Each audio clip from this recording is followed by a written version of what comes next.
bem com vocês? Meu nome é Sara Sampaio e sejam bem-vindos ao novo vídeo do meu, do seu, do nosso Estudo Sem Segredo. Roda a vinheta!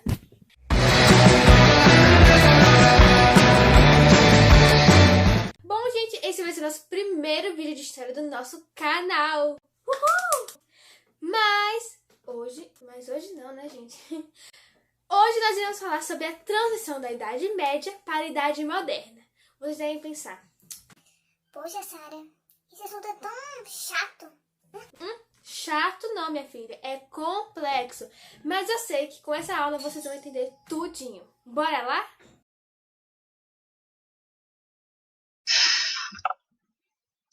Bom, gente, vamos dar início à nossa videoaula, né? Como eu já disse, nosso assunto vai ser sobre a transição da Idade Média para a Idade Moderna e vamos dar início. Bom, a gente vai fazer aqui meio que um resumo do que aconteceu na Idade Média, né? Aconteceu o declínio do Império Romano com a invasão dos povos bárbaros. Lembram que a cidade de Roma foi invadida pelos povos bárbaros e teve a ruralização. E aí, dessa ruralização, teve o início do feudalismo, que foi uma organização política e socioeconômica na Europa Central. Resumindo, o que foi o feudalismo, era um pedaço de terra, era o feudo, que era comandada pelo senhor feudal, que era o proprietário da terra, né? Está até no primeiro lugar na pirâmide social.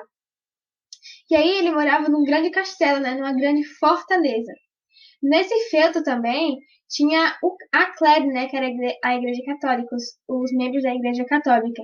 Que, por sinal, coloquei até uma observação aí no slide, que a Igreja Católica, ela era muito, mas muito influente naquela época, né? Na forma de pensar dos seus fiéis. E para ela, Deus era mais importante do que tudo, né? Era o centro de tudo. E a fé era mais importante do que a razão. Então, a Igreja Católica tem uma grande influência no modo de pensar, né? Na mentalidade da época. Também havia os nobres e os guerreiros, além dos servos. Os servos, eles exerciam a agricultura e eram responsáveis pelo sustento de todas as ordens feudais. Os servos, eles eram podemos dizer, os camponeses que moravam na região de Roma. Então, com a crise de Roma, com o declínio do Império Romano, eles foram para a área rural, só que eles não tinham onde ficar, eles não tinham casa, não tinham nada. Então, o que eles fizeram? Eles recorreram ao senhor feudal, ele o recebeu e abrigou eles na terra dele, né? Só que com uma condição, eles tinham que trabalhar para o senhor feudal. Eles tinham que exercer a agricultura e sustentar toda a ordem feudal. Então, podemos dizer que os servos, eles são a base da hierarquização do feudalismo, né? Da pirâmide do feudalismo. Como a gente vai ver aqui nessa imagem, aqui, né? O senhor feudal no primeiro lugar. Vocês podem ver também na internet a Clero também no primeiro lugar, porque a Clero realmente tinha uma grande influência, tinha quase o mesmo poder que o senhor feudal. A única coisa que diferenciava era que a Clero não era a dona da terra, mas tinha o mesmo poder, né? A mesma influência. Então, primeiro veio o senhor feudal, depois a Clero, depois os nobres e os guerreiros, e na base, os servos. Aqui, nós temos um exemplo de feudo, para vocês terem uma noção. Realmente, o feudo era um pedaço de terra, e ele era dividido em três: o manso senhoral, o comunal e o servil.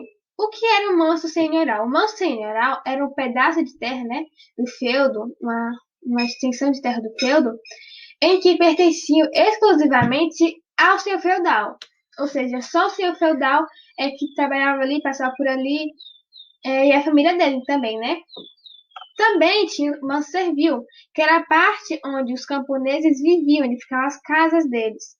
E tinha o manso comunal, onde tanto a família do senhor feudal e tanto o pessoal, os camponeses, né, os servos, eles conviviam ali, que era uma região social do feudo. E aqui a gente pode perceber também o castelo, né, do senhor feudal, a igreja, as plantações, os pastos e o moinho, né, que era um rio aqui, que nesse exemplo está passando aqui pelo feudo. Então, praticamente era isso o feudo, né? Resumidamente. Agora nós vamos falar sobre essa transição, né, da Idade Média para a Idade Moderna, né, o início dessa transição. No final do século XV, à medida que o feudalismo se expandia, houve várias alterações socioeconômicas na Europa, provocando o surgimento de uma importante mudança de mentalidade. Essas variações socioeconômicas nós iremos ver ao decorrer do vídeo, ao decorrer dos slides. Mas a principal coisa que aconteceu nessa transição foi realmente essa alteração socioeconômica e a mudança de mentalidade, que vai ser um divisor de águas, essa mudança de mentalidade. Agora a gente vai falar do capitalismo, né, do início do capitalismo. Naquela época, na Idade Média, no pensamento religioso, o lucro ele era uma ofensa a Deus, era um pecado de usura e de ganância, pois estaria lucrando com algo que pertencia a Deus, porque para a Igreja Católica naquela época tudo pertencia a Deus, né? E aí se você lucrasse com algo, né, você estaria exercendo pecado de usura, de ganância. Mas para os comerciantes, isso era apenas uma forma de ganhar dinheiro. Então não tinha nada a ver de usura, de ganância, nada a ver. Era apenas uma forma de lucrar com algo, né? E aí, com isso, né, com essa disputa pelo domínio de mentalidades, o tempo que tinha significado religioso passou a competir com o tempo de produção.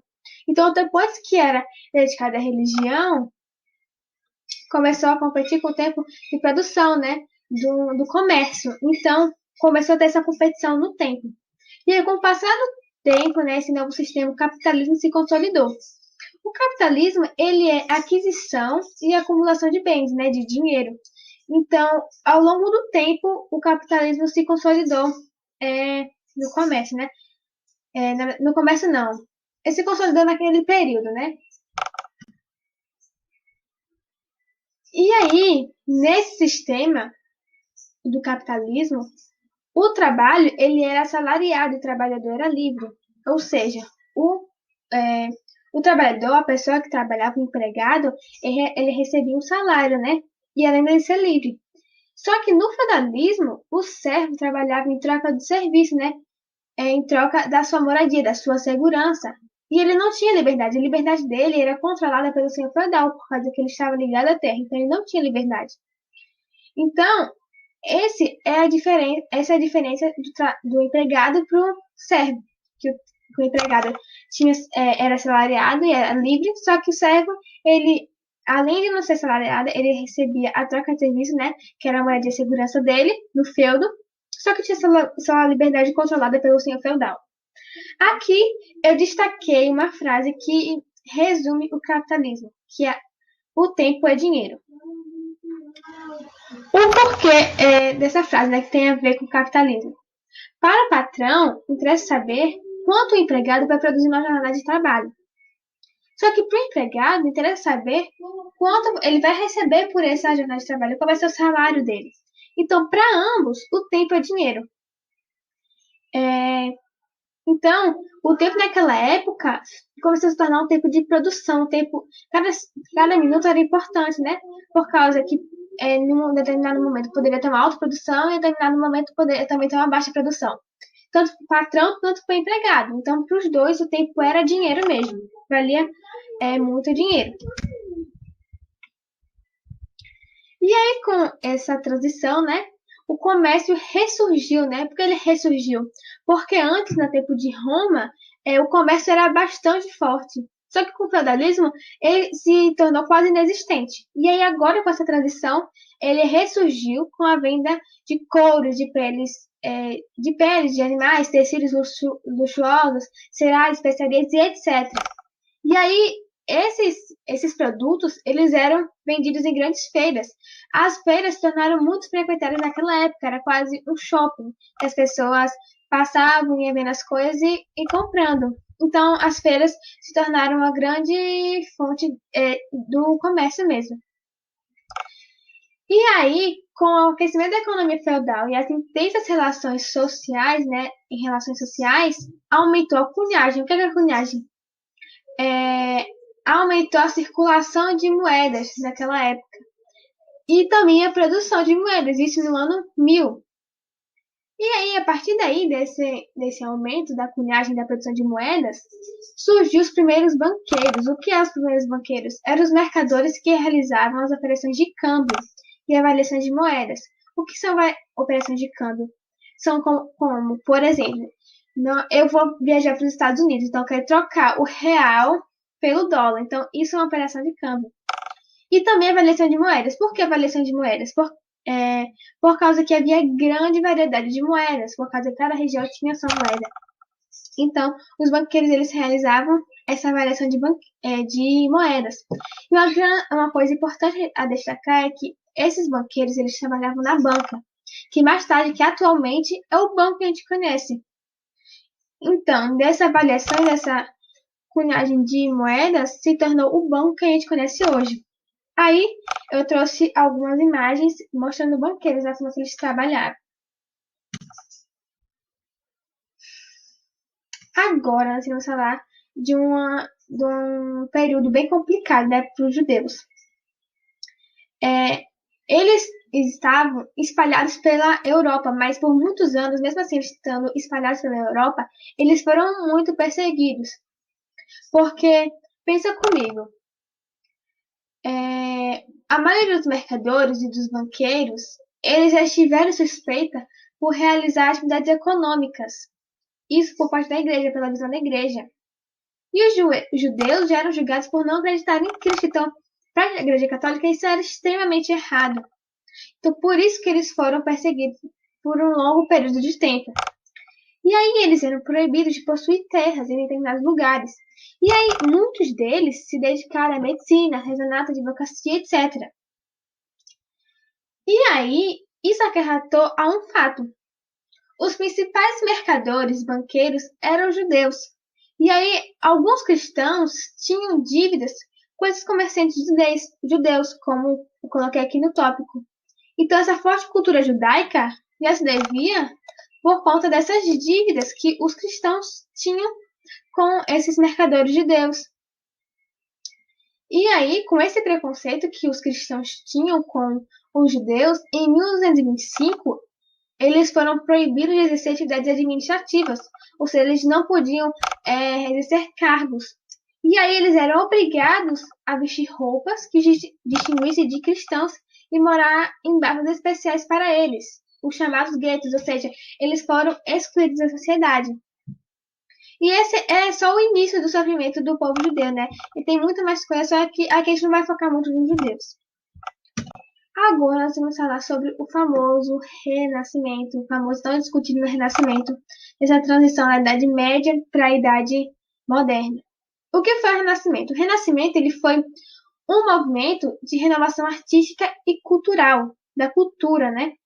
E aí ele procurava estabelecer uma nova organização para o ser humano, ou seja, ele procurava estabelecer uma nova direção para o ser humano. E aí a cultura greco-romana veio à tona novamente, por causa que na época de Roma ela era muito forte. E aí quando veio o feudalismo, ela ficou inexistente, ela parou de ter tanta força. E aí essa cultura greco-romana representava oposição para a igreja, por causa que tinha ideias diferentes da que a igreja não tinha, né, que ela tinha. E aí o Renascimento foi marcado por a releitura dos clássicos grego-romanos. O que são os clássicos grego-romanos? Também são chamados da cultura clássica, né? Releitura da cultura clássica, por causa que é a cultura da Grécia e da Roma. Então, a leitura de textos, de histórias, voltaram à tona nessa época. E aí também houve o movimento burguês que contribuiu para a degradação do feudalismo e o início dos ideais capitalistas. O porquê esse movimento burguês? Porque os burgueses, que também eram os mercadores, queriam o apoio para o lucro. Porque, como a Igreja Católica não apoiava o lucro no comércio, eles queriam que sim, o lucro fosse apoiado, viesse com força. Só que a Igreja Católica não queria. Então, como o Renascimento era oposto da Igreja Católica, eles estavam apoiando esse movimento para ver se as coisas fluíam e eles conseguirem vender, realizar o comércio. E aí, outra coisa que marcou o Renascimento foi a valorização do homem e da sua cultura, né, o antropocentrismo, que fragilizou a Igreja Católica. Por que fragilizou? Por causa que a Igreja Católica, ela apoiava o teocentrismo. O que é o teocentrismo? O teocentrismo é o homem no centro. Ou seja, o homem no centro de tudo, acima de todos. Já o antropocentrismo era o homem ao centro. Então é totalmente diferente a mentalidade do Renascimento para a Igreja Católica. E também uma nova perspectiva nas artes, né? O porquê? Porque a arte, ela passou de ser simbólica, né, religiosa, representava figuras religiosas, e passou a representar o objeto retratado de uma forma muito mais natural, muito mais realista. E uma característica muito forte das artes renascentistas era que a maioria das telas elas possuíam técnicas de proporção e de profundidade. Ou seja, as telas deles não era tipo uma cara chapada, né? Tinha profundidade no desenho. E o porquê que eles tinham essa mentalidade, né? Do real, né? Da pintura real, no natural. Por causa que o homem, ele é a imagem e semelhança de Deus, né? Eles acreditavam nisso. Então, eles queriam representar o objeto o mais real possível. Por isso que eles representavam de maneira tão real, tão fiel à realidade. Pois é, galera, esse foi o nosso vídeo. Espero que vocês tenham gostado. Mete o dedo aqui no like, bota aqui nos comentários sugestões de próximos vídeos. E além disso, compartilha esse vídeo com seus amigos para colocar nosso canal lá em cima e aumentar o número de nossos inscritos.